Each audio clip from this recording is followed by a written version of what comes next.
Alright, this is my Supreme Court case project, and my project was on the New York Times versus the United States from 1971.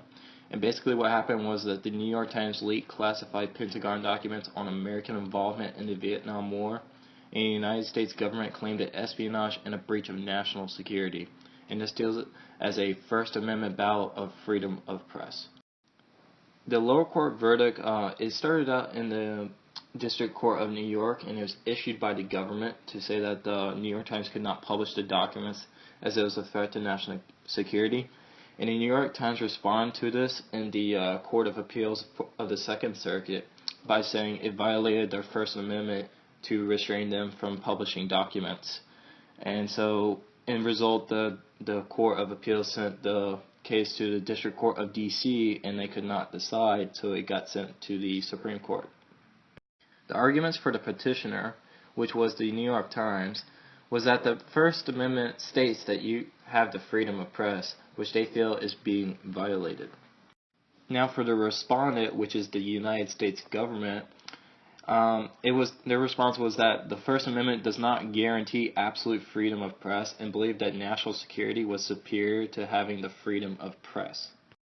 The majority court decision was ruled in favor of the New York Times by a 6-3 decision on June 30th, 1971. The justices who voted for the majority was Hugo Black, William Douglas, Thurgood Marshall, Potter Stewart, Brian White, and William Brennan Jr. The majority decision was wrote by Hugo Black, and the justices argued that the First Amendment was absolute and believed that freedom of press was a check on the government to prevent any governmental restraint, which was mostly stated by William Douglas and Hugo Black. The justices who voted for the minority was Chief Justice Warren Burger, John Harlan, and Justice Harry Blackmun.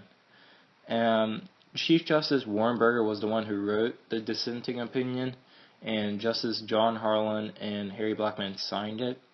And their main argument was that the meaning of freedom of press was not absolute if it came into conflict with the government. The significance of this case is that it shows that the government cannot restrain companies or people on freedom of press. For my opinion, I believe the court's decision was correct because it says in the Constitution that people have the right to freedom of speech and the government should not be able to restrain it. And that is the New York Times versus the United States of 1971. Thanks for watching.